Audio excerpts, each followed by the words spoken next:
சிறப்பு நேர்காணலுக்கு உங்களை வரவேற்கின்றேன். இந்த நேர்காணலில் நம்ம சந்திக்க இருக்கக்கூடிய ஆளுமை அதிமுக ஒருங்கிணைப்பு குழுவை சார்ந்த திரு புகழேந்தி அவர்களைத்தான். வாருங்கள் நேயர்களே. வணக்கம் திரு புகழேந்தி. புதிய தலைமுறைக்கு வணக்கம். இன்னைக்கு ரொம்ப கூடுதல் மகிழ்ச்சியோடு இருக்கிறீங்க. காரணம் உயர்நீதிமன்றம் கொடுத்த அந்த தீர்ப்பு. அந்த தீர்ப்பு வந்தது தேர்தல் ஆணையத்திற்கு அதிகாரம் இல்லை என்கின்ற ஒரு கேள்வியை எழுப்பி வாதத்தை முன்வைத்து என்னோட வழக்கு விஜயன் சார் டெல்லி ஹைகோர்ட் கொடுத்த டைரக்ஷனில் தான் தேர்தல் ஆணையம் உடனடியாக நடவடிக்கை எடுக்கலன்னு கண்டெம்ட் கூட போயிட்டாங்கல்ல நான். அது ஒரு பக்கம் இருந்தால் அதை சர்ப்ரைஸ்டு, அதை சொல்லாமலேயே இங்கே ஒரு கேஸை போட்டு என் மேலே ஸ்டே எடுக்கிறாங்க. இது மாதிரி ஒரு 6-7 பேர்த்து மேலே ஸ்டே. என்ன ஸ்டேன்னு கேட்டிங்கன்னா, நீதியரசர் மிஸ்டர் சூரியமூர்த்தின்ற ஒரு போட்ட வழக்கில் 2 பேரை விசாரிக்க சொன்னார். மிஸ்டர் சூரியமூர்த்தியையும் அண்ட் அதில் இம்ப்ளீடான மிஸ்டர் ஓபிஎஸ் தரப்பையும் விசாரிக்க. அப்போ 2 பேரும் தானே விசாரிக்க சொன்னீங்க. 7-8 பேரை எப்படி கூப்பிட்டு விசாரிக்கலாம்? இந்த நீதிமன்ற அவமதிப்பு மாதிரி ஆகாத இது அதுன்னு சொல்லி அவருக்கு கொஞ்சம் கன்ஃபியூஸ் ஆகிட்டே இருப்போம். அதனால் அவர் ஸ்டே கொடுத்தாங்க. அந்த ஸ்டே அப்புறமா நாங்கள்லாம் ஆர்கியூமெண்ட்ஸ் பண்ணி என்னோடய லாயர் திருமூர்த்தி மற்றவங்களாம் பண்ணி இப்போ அவங்க அரிமா சுந்தரத்தை கூப்பிட்டு வந்தாங்க டெல்லியிலேருந்து. Kind information. இப்போ நீதியரசர் ஸ்டே வெக்கேட் பண்ணிட்டார். ஏன்னு கேட்டிங்கன்னா, நீண்ட ஆர்குமெண்ட்ஸ், நீண்ட வாதத்திற்கு பின்னால் தேர்தல் ஆணையத்திற்கு எல்லா அதிகாரமும் உள்ளது என்பதை புரிய வைத்தோம். எப்படின்னு கேட்டிங்கன்னா, 15 உங்களுக்கு தெரியும் விஜயன் சார், அதுதான் சிம்பிள் கொடுக்கறது கட்சிக்கு. Either the national party or state register party, recognised party எது இருந்தாலும் சிம்பிளை கொடுக்க வேண்டியது எலெக்ஷன் கமிஷன். அந்த அதிகாரத்தில் நீதிமன்றங்கள் தலையிடவே முடியாது. செப்பரேட் கான்ஸ்டிடியூஷன் பாடி.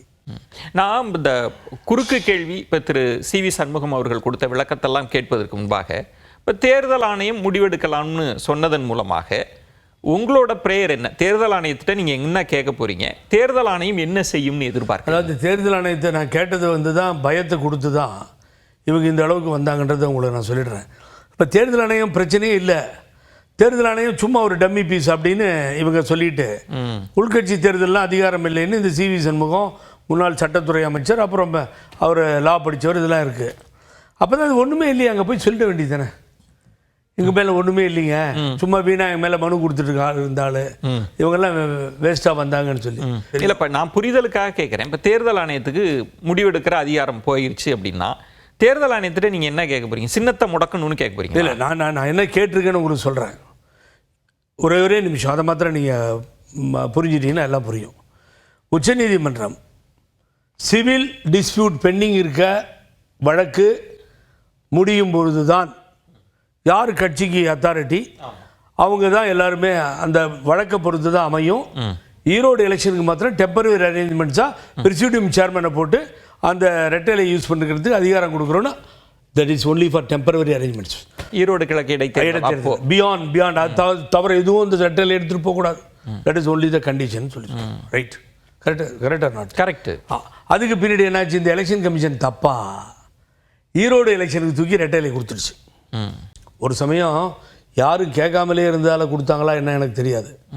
ஆனால் சிவில் டிஸ்பியூட் கேஸ் முடிஞ்ச பின்னாடி தான் எதுவும் நடவடிக்கை எடுக்கணும்னு சொன்னால், அதை உச்சநீதிமன்றம் சொல்லியிருக்கும் பொழுது சுப்ரீம் கோர்ட் ஆர்டரையே வைலேஷன் தப்பாக பண்ணி 24லையும் கொடுத்துட்டாங்கன்றீங்க. நாடாளுமன்ற தேர்தலையே கொடுத்தாங்க. நாடாளுமன்ற தேர்தலை பற்றி தான் பேசிட்டு அதுதான் கொடுத்துட்டாங்க. அப்போ தான் 2 பேரும் ஓபிஎஸ் இபிஎஸ் இருந்தாங்களே சட்டமன்றத்தில், அப்போ கொடுத்துட்டாங்க.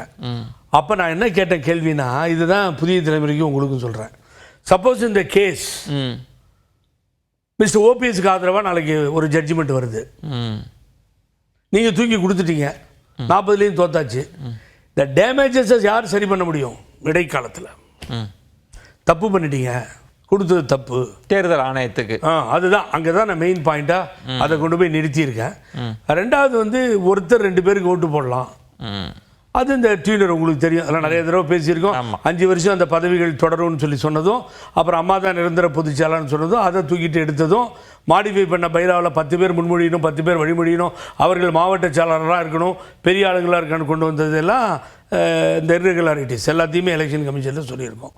இப்போ நீங்கள் என்ன கேட்க போகிறீங்க? இப்போ தேர்தல் ஆணையம் முடிவெடுக்கலான்னு சொல்லியிருக்கிறாங்க. இந்த தேர்தல் ஆணையம் முடிவெடுக்கக்கூடிய இடத்தில் என்ன செய்ய போகிறாங்கன்றது தள்ளி வச்சுட்டு நான் கேட்குறேன், என்ன கேட்பீங்க போயிட்டு? இல்லை, வெரி சிம்பிள். இந்த சிவில் டிஸ்பியூட்டினுடைய தீர்ப்பு வரும் வரை சுப்ரீம் கோர்ட் சொன்ன மாதிரி நடுவில் எதையும் பண்ணாத தேர்தல் ஆணையம் வெயிட் பண்ண நீ. அப்படின்னா என்ன அர்த்தம்? எதையுமே கொடுக்கூடாது, ரெட்டலையும் கொடுக்கூடாது, ரெட்டலையே கொடுக்கக்கூடாது உங்க கோரிக்கை. கொடுக்கூடாது. உரிமையில் வழக்கு வந்து முடியட்டும், வழக்கு உரிமையில் நீதிமன்றத்தினுடைய வழக்கு முடியட்டும். You are correct. அதுதான் உங்களோட கோரிக்கையா இருக்கு. இப்ப நீங்க அதனாலதான் பலருமே வந்து ரெட்டலைக்கு சிக்கலா, பெரிய சிக்கல் வந்துருச்சு அப்படின்னு நீங்க சொல்றீங்க. ஆனால் திரு சி.வி. சண்முகம் அவர்கள் பேட்டி கொடுத்தப்ப என்ன சொன்னாங்கன்னா, எங்களோட பிரேயருமே இதுதாங்க, தேர்தல் ஆணையத்தை சொல்லுங்க, முடிவெடுக்க அதிகாரம் இருக்கா இல்லையான்னு சொல்லுங்கன்னு நாங்க கேட்டோம். இன்னைக்கு நீதிமன்றமும் அதை தான் சொல்லி இருக்கு, நாங்க சொன்னதை தான் நீதிமன்றமும் சொல்லி இருக்குன்ற ஒரு பின்னடையும் எங்களுக்கு இல்லை. அதாவது கண்ணு தெரியாதவங்க போய் ஏதோ பண்ண மாதிரி கதை. அது தப்பாக பேசுகிறார் சார். அவர் ஸ்டே வாங்கினீங்க, ஸ்டேவை காப்பாற்றிக்க முடியல, ஸ்டே வெக்கேட் ஆகிடுச்சு. கோர்ட்டு ஸ்டே வெக்கேட் பண்ணிவிட்டு உங்களுக்கு எந்த அதிகாரமும் இல்லைன்னு நீங்கள் எதை கை காமிச்சிங்களோ அவங்கள விசாரிக்க சொல்லிட்டாங்க. எங்களுக்கு எந்த தோல்வியுமே இதில் இல்லை அப்படின்னா என்ன விஜய் இது சொல்லுவோம்? எந்த தோல்வியுமே இல்லைன்னா ஏன் புலம்புற? இல்லை, அவர் சொல்வது சின்னம் தொடர்பாக அது வேற 15 சொல்றாரு. மக்கள் பிரதிநிதித்துவ சட்டத்தின்படி ஒரு கட்சியை நீங்க பதிவு செய்யணும், அது சட்டம்லாம் சரியா இருக்கான்னு தேர்தல் ஆணையம் பார்க்கும், அதுல அதுக்கு அதிகாரம் இருக்கு. அவர் அடுத்து 9th அந்த இடத்துக்கு வரார். 9வது இடம் என்ன சொல்லுதுன்னு அவர் என்ன படிக்கிறார் அப்படின்னா, இந்த கட்சியில திருத்தம் பண்றது, போறது வர்றது, இது எல்லாத்தையும் நாங்க ஜஸ்ட் மியர் கம்யூனிகேஷன் தான் கொடுக்கணும், அதுல அது முடிவெடுக்கிற அதிகாரமே கிடையாது. இன்ஃபர்மேஷன். ஆமா, உங்களுக்கு நாங்க சொல்லுவோம், இன்ஃபர்மேஷன் கொடுப்போம், அவ்வளவுதான். நீங்க யாரு? யார் நீங்க அப்படின்னா உங்களை கேட்கல, அவரை தான் கேட்கிறேன். அவர் யார்? ஆமா சார், பொதுக்குழுவை கூப்பிட்டு. எது பொதுக்குழு? 5 வருஷம் வரைக்கும் ஒருங்கிணைப்பாளரை இணை ஒருங்கிணைப்பாளரையும் மாற்ற முடியாதுன்னு சொல்லி சட்ட விதியில் கொண்டு வந்துட்டு அப்புறம் உங்க சௌரியத்துக்கு மாற்றிக்குவீங்களா? அவர் கேட்குற ஒரு கேள்வி, நாங்கள் தேர்தல் ஆணையத்துக்கு அதிகாரமே கிடையாதுன்ட்டாரு. படித்து காமிச்சிட்டுமே, அந்த 15லேயே கீழே போக சொல்லுங்க. எங்கிட்ட இங்கே இருக்குது, எல்லா அதிகாரமும் இருக்குது தேர்தல் ஆணையத்திற்கு. எதையும் விசாரணை செய்யலாம், எதை வேணாலும் பண்ணலாம், டிஸ்குவாலிஃபை கூட பண்ணலாம். டிஸ்குவாலிஃபிகேஷன் எல்லா அதிகாரமும் தேர்தல் ஆணையத்துக்கு. சுத்தமான பொய், இல்லைன்னா படிக்கல தெரிஞ்சிக்கலன்னு அர்த்தம். கேட்டால் சி.வி. சண்முகத்துக்கு நான் அனுப்புகிறேன், அதை தான் படித்து காமிச்சார். இல்லை சார், அவர் சொல்கிற பாயிண்ட்டு, நீங்களே கூட தேர்தல் ஆணையத்தில் 15வது பேரா 15 படியெல்லாம் நீங்கள் போகலை, நீங்கள் வந்து கட்சியை விட்டு வெளியேற்றப்பட்டாச்சு, உங்களுக்கு அது கிடையவே, நீங்கள் ஒரு பிளவும் கிடையாது, நீங்கள் சின்னத்தை முடக்கணும்னு கோரிக்கையும் வைக்க முடியாது. பிளவு கிடையாதுன்னு நாங்கள் கட்சியை விட்டு நீக்கியாச்சு. சில ஒரு 4 பேர்னு பயன்படுத்துறாரு. யார?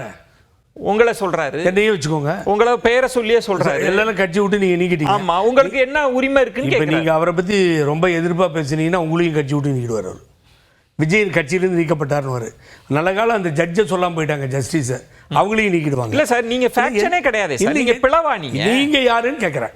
நான் ஃபங்க்ஷனரி இல்ல, நான் மெம்பர் இல்ல. நீங்க யாரு? எடப்பாடி பழனிசாமி பொதுச் செயலாளர் யாரு சொன்னா? யார் சொன்னா சொல்லுங்க, கமான். தொண்டர்கள் சேர்ந்து ஒருங்கிணைப்பாளர் இணை ஒருங்கிணைப்பாளரை தேர்ந்தெடுத்தாங்க. அந்த தொண்டர்கள் மீண்டும் கூடி எதுவுமே செய்யலையே. நீங்களே உங்களை சொல்லிக்கிட்டா எலெக்ஷன் கமிஷன் அக்செப்ட் பண்ணிக்கல. நீங்க சொன்ன மாதிரி கம்யூனிகேஷன் சொன்னீங்க. ஆமா, அது சொல்லியாச்சு. அதை ஒத்துக்கலையா அவங்க? ஸ்டில் டிஸ்பியூட் ஃபைல் இருக்கு, எங்கிட்ட இருக்கு டிஸ்பியூட். அந்த இடத்துல தான் அவர் சொல்றாரு, அவங்க முடிவையே எடுக்க முடியாது, அந்த அதிகாரமே கிடையாதுன்றதுதான் அவர் வாதம். போகாத, இந்த எலெக்ஷன் கமிஷன் வந்து எதுவுமே அதிகாரம் இல்லாத ஒரு பாடி. இது வந்து ஒரு குப்பை தொட்டி.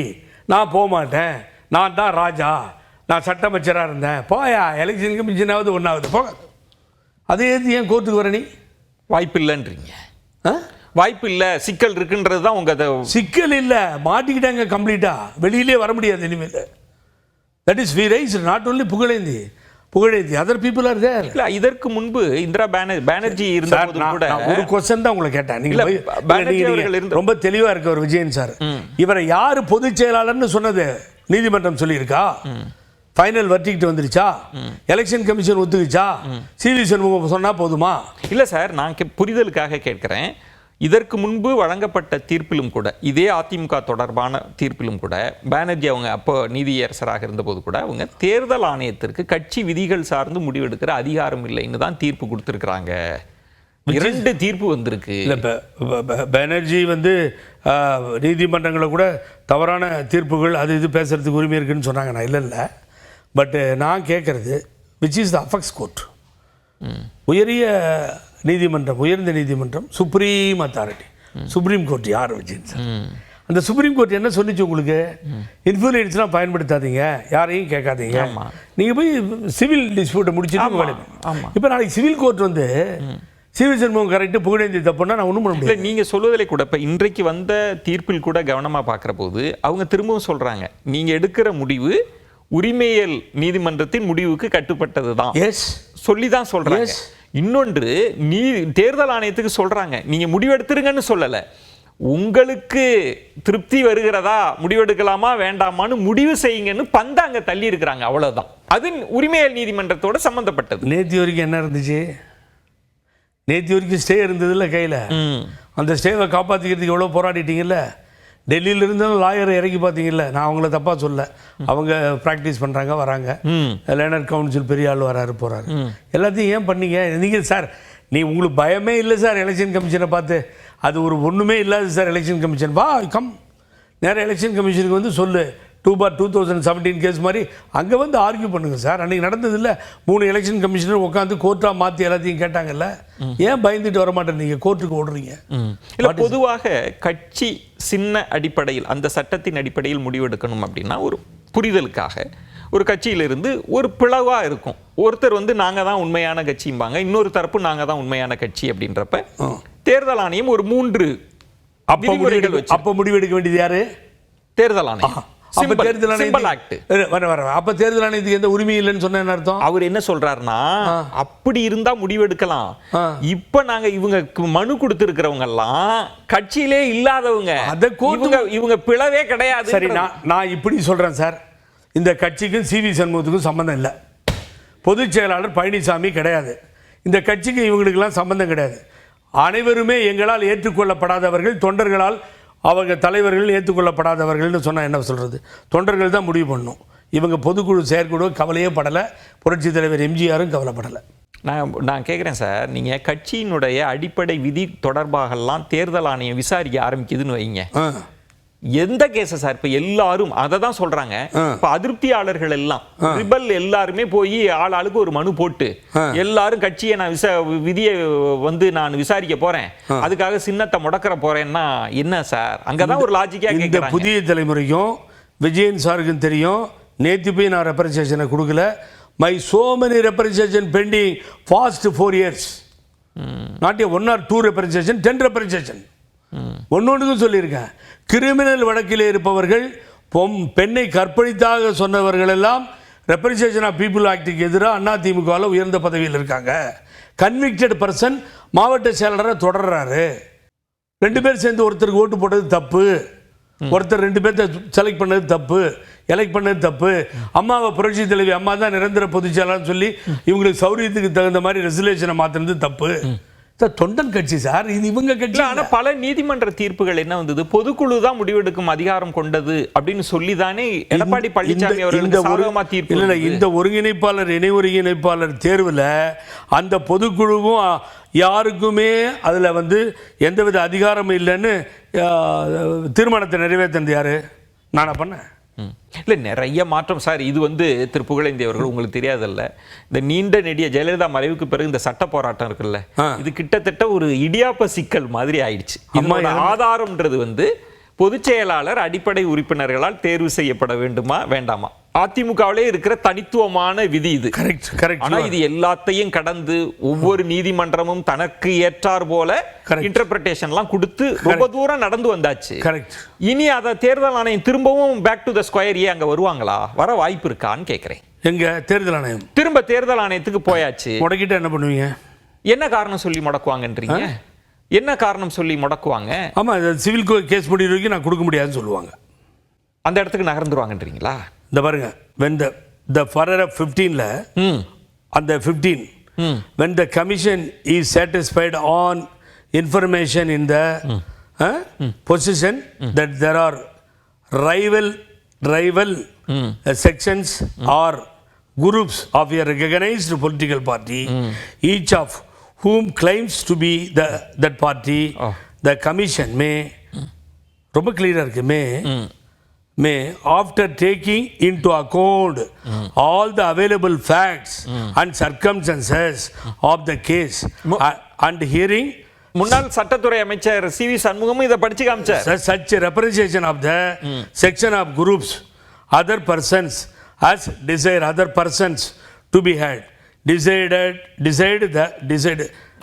decide that one such rival section of or group or none of such rival sections of groups is that recognized political party and the decision of the commission shall be binding. இல்ல நீங்க சொன்னது நான் இந்த இடத்துல ஒரு சிக்கல், ஒரு குழப்பம் இருக்கு. அவர் என்ன சொல்றாருன்னா, அதை அவரும் ஏத்துக்கிறார், அவரும் படிக்கிறார், சிவி சண்முகமும் படிச்சு தான் காமிச்சார். அதுல என்ன சொல்றாருன்னா, உங்களுக்கு அந்த அதிகாரம் இல்லைன்றார். நீங்கெல்லாம் தனியா வெளியேற்றப்பட்ட ஒரு 4-5 பேர். நாங்க ஒத்துக்கல விஜயன். உங்களோட இன்னொன்று என்ன சொல்றாங்க, புதிய தலைமுறைக்கு சொல்றேன். கேட்ட ஒரு கேள்விக்கு நீங்க விளக்கம் கொடுங்க. நீங்க 15 படி கூட மனு போடலன்னு சொல்றாரு. யாரு? நீங்க யாருமே 15 படி கூட மனு போடல தேர்தல் ஆணையம். நான் 15 தான் போட்டிருக்கேன். வேணா அவருக்கு அவ லாயருக்கு காப்பி அனுப்பிச்சிருக்கேன். அதை படிக்க சொல்லுங்க, படிச்சு தெரிஞ்சுக்க சொல்லுங்க. 15 மென்ஷன் பண்ணியிருக்கேன், நான் படிச்சதையும் மென்ஷன் பண்ணியிருக்கேன். என் லாயர் அதை பண்ணியிருக்காரு திருமூர்த்தி, அதை போய் படிக்க சொல்லுங்க. சரி, இப்ப தேர்தல் ஆணையம் இப்போ உங்கள் எதிர்பார்ப்பு என்ன அடுத்த கட்டம்ன்றது என்னவா நீங்க யோசிக்கிறீங்க? என்னவா இருக்குன்றது வந்து ஃப்ரீஸ் பண்ணிடுவாங்கன்றது தானா? சுப்ரீம் கோர்ட் டைரக்ஷனை மீறி தேர்தல் ஆணையம் ஏதாவது செஞ்சா நான் திருப்பி கண்டெம்ட் பண்ணி திரும்ப சுப்ரீம் கோர்ட் போயிடுவேன். அதில் நான் கவலையப்பட மாட்டேன். தேர்தல் ஆணையத்து மேலேயே. ஏன்னா தேர்தல் ஆணையம் சுப்ரீம் கோர்ட் சொல்லி சிவில் டிஸ்பியூட், அந்த நீங்க சொன்ன கேஸ் உரிமையை அந்த நீதிமன்றம் முடியும் பொழுது தான் ஒரு முடிவு எடுக்க முடியும் சார். அது வரைக்கும் நீங்க முடிவு எடுக்க முடியாது சார். நீங்க மறுபடியும் நான் சொல்லிட்டு இருக்கேன், நீங்கள் நீக்கப்பட்டது expulsion bending before the court. Challenge பண்ணிருக்காங்க ஒரு 4 பேர். அதுல ஓபிஎஸ் இருக்காரு, வைத்திலிங்கம் இருக்காரு. தீர்மானமே செல்லாது அதெல்லாம் பெண்டிங் நிக்குது இல்ல. ஜேசிடி பிரபாரன் இருக்காரு. This all the 4 are there. They are challenging that இல்லையா? மனோஜ் பாண்டியன் இது அது முடியலையே, கேஸ் முடியல. அப்ப நீங்க எப்படி உங்க கட்சின்னு சொல்லி 2 விஷயங்க. இப்போ சின்னத்தை திரு இபிஎஸ் தரப்பு கொடுத்ததான்னு சொன்னாலும் நீங்க வந்து நீதிமன்றத்தை நாடுவீங்க தேர்தல் ஆணையத்துக்கு எதிராக. ஒருவேளை தேர்தல் ஆணையம் வந்து இதுல எங்களுக்கு முடிவெடுக்கிற அதிகாரம் இல்ல, இது உட்கட்சி விவகாரம் அப்படின்னு பழையபடியே நிலைப்பாடு எடுத்தா என்ன செய்வீங்க? சொல்ல மாட்டாங்கன்றது தான் ஆர்கியூ பண்ணாங்க ½ an hour மேல சென்னை ஹைகோர்ட்ல. அதனுடைய லாயர் நீட் ஆர்கியூ பண்ணார். எங்களுக்கு பவர் இருக்கு, அந்த பவரின் படி தான் நாங்கள் கூப்பிட்டுருக்கோம். யாரை வேணாலும் கூப்பிடலாம், யாரை வேணாலும் விசாரிக்கிறோம். நான் படித்து காமிச்ச மாதிரி அதில் தடையே கிடையாது சார். இவங்க ஒரு பயாஸ்கோப்பு எடப்பாடி பழனிசாமிக்கு. அவருக்கு விஷயம் தெரியாது, அவருக்கு இதெல்லாம் புரியாது. எனக்கு தெரியும், நண்பர், பழைய நண்பர். நீங்கள் எவ்வளோ சட்டம் சொன்னாலும் ஒரு மண்டையில் ஏறாது. அது சிவி சண்முகம் மாதிரி ஆட்கள் ஏமாத்திட்டு. இதுவரைக்கும் அவருக்கு வெற்றி மேல் வெற்றி தானே சட்ட போராட்டம். என்ன இதுவரைக்கும் சட்ட போராட்டத்தில் இவ்வளவு நேரத்தில் நீங்கள் இங்கே தான் வந்தீங்க. இவ்வளோ நாள் சட்ட போராட்டம் இன்னைக்கு தோத்து போச்சு. அன்னைக்கு ஜெயச்சந்திரன் கொடுத்த நீதிபதி கொடுத்த தீர்ப்பு இன்னைக்கு ஒரு ஹிஸ்டாரிக்கல் வர்டிக்ட். அப்போ இப்போ தோத்து போச்சு. இத்தனை நாள் வாங்கிட்டு தான் இருந்தாங்க இதையெல்லாம். அதுக்கு தான் டெல்லிக்கு போனேன் நான் கஷ்டப்பட்டு. டெல்லியில் ஒரு நீதி கிடைக்கணும், எனக்கு சென்னையிலே நீதி கிடைச்சிருச்சு. ஆகவே அருமையான ஒரு தீர்ப்பு, இது பாராட்டுக்குரிய தீர்ப்பு. ரெண்டாவது ப்ராக்டிக்கலாக சார், இந்த கட்சி கொடியெடுக்கும் தொண்டனே முடிவெடுப்பான். அவனே எனது முதலாளி, அவன் என்னை கீழே இறக்குவான், மேலே ஏற்றுவான், எல்லா அதிகாரமும் படைத்தவன் என்று புரட்சித் தலைவர் எம்ஜிஆர் விதி கொண்டு வந்துட்டாரு. அப்போ நீங்கள் விடுங்க சார். இந்த இந்த பொதுக்குழு செயற்குழுலாம் காற்றுல தூக்கி எறிங்க, அதை பற்றி எங்களுக்கு கவலையே இல்லை. ரிலீஸ் பார்த்து ஒன்லி இதை எல்லா இடத்துலையும் பெட்டி வைங்க, எல்லா இடத்துலையும் ஒரு 2 பேரை ராமனா கோவிந்தனா நிறுத்துங்க, அவங்களுக்கு ஓட்டு போட்டோம். ஸோ நீக்கப்பட்டவர்களும் போட்டி போடுவாங்க, அந்த இடத்துக்கும் வந்துடுறீங்க சார். நீக்கப்பட்டது ஒத்துக்கவே இல்லை சார். அவங்கள நாங்கள் நீக்கிட்டோம்னு சொல்லிட்டு இருக்கோம். இவங்க யார் கட்சிக்கு இல்லை. இப்போ நீங்கள் தேர்தல் I am saying no way connected. CV சண்முகத்துக்கோ இந்த எடப்பாடி பழனிசாமிக்கோ இந்த கட்சியில் எந்த அதிகாரமும் இல்லை. முடிவு செய்ய வேண்டியது கோர்ட்டு. நீ என்ன நீக்கிறேன்னு சொன்னா நான் ஒன்ன நீக்கிறேன்னு சொல்லுவேன். இப்போ இன்னும் தேர்தலுக்கு வந்து ஓராண்டு தான் இருக்கு. கரெக்ட். இன்னும் களப்பணி ஆற்றணும், அங்க பெரிய கூட்டணி எல்லாம் இருக்கு. எல்லாம் உங்களை என்ன சொல்றாங்கன்னா, இப்போ திரு சிவி சண்முகம் அவர்களே பயன்படுத்துறது வந்து துரோகிகள்ன்ற வார்த்தையை பயன்படுத்துறாரு. இது ஒரு கட்சியை முடக்கிற வேலை இல்லையா? என்னுடைய அனுபவம் 11 வருஷம் அம்மா கேஸுக்கு இவங்கெல்லாம் யாரும் வந்ததில்லை, ஒரு நாள் வந்ததில்லை சார். 11 வருஷம். உங்களுக்கு டவுட் இருந்தால் பி குமார் கேளுங்க, ஜோதி கேளுங்க, நவநீத கிருஷ்ணன் கேளுங்க, செந்தில கேளுங்க. ஒரு பெரிய பட்டாளத்தை என்னால் சொல்ல முடியும். ரிட்டையர்டான நாகேஸ்வர ராவ் கேளுங்க, நீதிபதியை. அத்தனை பேரும் சொல்லுவாங்க சார் அது கஷ்டம் என்னென்ன, எவ்வளோ கஷ்டப்பட்டுருப்பேன். அப்போது அந்த பிணை கொடுக்குறது கூட பூழேந்தி கொடுக்கட்டும்னு அம்மா சொன்னாங்க. நடந்ததா இல்லையா சார்? எல்லாமே நடந்து இவ்வளவு உயிரோட்டமாக இந்த கட்சியில் இருந்த என்ன பார்த்து நீங்கள் கட்சியில் இல்லைன்னு சொன்னால் நான் கேட்குறேன் தெரியாமல் ரொம்ப வருத்தத்தோட நீங்கள் வந்து மகிழ்ச்சியாக இருக்கீங்களா? நீங்கள் கோர்ட்டு தீர்ப்பு என்னை மகிழ்ச்சி ஏற்படுத்தியது, வரவேற்றேன், போற்றினேன். சார் எனக்கு எல்லாமே அம்மா, எனக்கு தெய்வமே அம்மா, எனக்கு தெய்வமே எம்ஜிஆர், வேறு யாரும் அல்ல. அப்படிப்பட்ட தலைவி உருவாக்கி கொடுத்த திட்டம் 3.72 கோடி பணத்தை ஒதுக்கி அவிநாசி அத்திக்கடவு திட்டத்தை ஒதுக்கி கொடுத்த அம்மா படத்தை அந்த ஸ்டேஜில் வைக்காமல் போனதுக்கு தானே கே.ஏ. செங்கோட்டையன் எதிர்ப்பு தெரிவித்து அண்ணன் அங்கே போல. நியாயமான நடவடிக்கையா இது? புரட்சி தலைவி எம்ஜிஆர் அம்மாவையே தூக்கி ரோட்டில் எரிஞ்சிருவீங்களா நீங்கள்? அப்புறம் கட்சி நடத்துவீங்களா நீங்கள்? எப்போ நீங்கள் அந்த இன்விடேஷனை பார்த்தீங்களோ நான் அந்த இடத்துல இருந்திருந்தா எழுந்து போங்கன்னு சொல்லியிருப்பேன். அவங்க விவசாய சங்கத்துக்கு எனக்கு ஒன்றும் கோபம் இல்லை. சார் முடியாது, என்னால் வர முடியாது சார். இப்போ ஒரு பக்கம் உங்களுக்கு சாதகமான ஒரு தீர்ப்பு, இன்னொரு பக்கம் திரு செங்கோட்டையன் அவர்களோட அதிருப்தி அப்படின்னா அது சார் அவர் நியாயமாக பண்ணிட்டார். இதெல்லாம் எப்படி புரிஞ்சுக்கிறேன்? பல விஷயங்கள் அண்ணனை நான் வந்து தப்பாக இருக்கும்போதெல்லாம் சொல்லியிருக்கேன். ஈரோட்டிலேருந்து பல பேர் வெளியே போயிட்டாங்கன்னு. அவர் ராமலிங்கம் தான் அதனோட மினிஸ்டர், எக்ஸ் மினிஸ்டர். சார் ஒரு நல்ல லீடருக்கு அழகு என்ன சார்? 2 படத்தை அம்மா படத்தை தலைவர் வைங்க. செங்கோட்டையன் தான் அங்கே ஹீரோவாக இருந்தார். இவருக்கு சீனியர் சார் செங்கோட்டையன், எனக்கும் பழனிசாமிக்கும் சீனியர் செங்கோட்டையன். அப்போ போகிற வழியில் வண்டியை நிறுத்தி கோபியில் ஒரு நிமிஷம் ஒரு வீட்டுக்கு போய் என்னென்ன கோச்சிக்கிறீங்க, வாங்க போகலாம், ஏன் பெரிய பிரச்சனை, அந்த விவசாய சங்கத்துக்கு ஃபோன் பண்ணுப்பா, அவங்க தான் வித்திட்டார் அம்மா அவர்கள், அவங்க படத்தை வைங்க, தலைவர் படத்தை வைங்க. ஏன் சார் இந்த பக்குவம் வரல? இப்போ அடுத்த கட்டம்ன்றது சார், இப்போ ஏன் இந்த பக்குவம் வரல உனக்கு? இல்லை, இப்போ எல்லோரையும் சேர்த்து போகணும், அரவணைச்சு போகணும் ஏன் நினைக்கல? இப்போ நீங்கள் வந்து இப்போ இந்த சட்ட போராட்டம் இதெல்லாம் ஒரு காம்ப்ரமைஸ் ஃபார்முலா இருந்தால் இது சரியாயிடும், சுமூகமாக ஆயிருன்றது உங்கள் பார்வை இல்லையா? அப்படி அந்த பேச்சுவார்த்தை நடக்குமா? எல்லாரும் சேர்ந்தா சரியாக போகும். ஆனால் இன்னைக்கு என்னுடைய மனசாட்சிப்படி சொல்கிறேன், எனக்கு எந்த பதவியை அதை இதை தேடி அலைபவன் அல்ல. உங்களுக்கு தெரியும் விஜயன். ஓகே, காசுக்கோ பணத்துக்கோ போனவன் புகழேந்தி என்றைக்குமே இல்லை. நான் உயிரோட்டமான அம்மாவினுடைய தொண்டன். என்னைக்கு அம்மா படம் புறக்கணிக்கப்பட்டதோ, இனி காம்ப்ரமைஸ்ன்னு வந்தால் கூட பழனிசாமியை ஏற்றுக்கொள்ள புகழேந்தி தயாராக இல்லை. எழுதி வச்சுக்கோங்க சொல்கிறேன் நான். இது காம்ப்ரமைஸிக்க முடியாது இனிமேல். இது வந்து கோஆர்டினேஷன் அது இது பண்ண மக்கள்கிட்ட மன்னிப்பு கேட்குறேன்.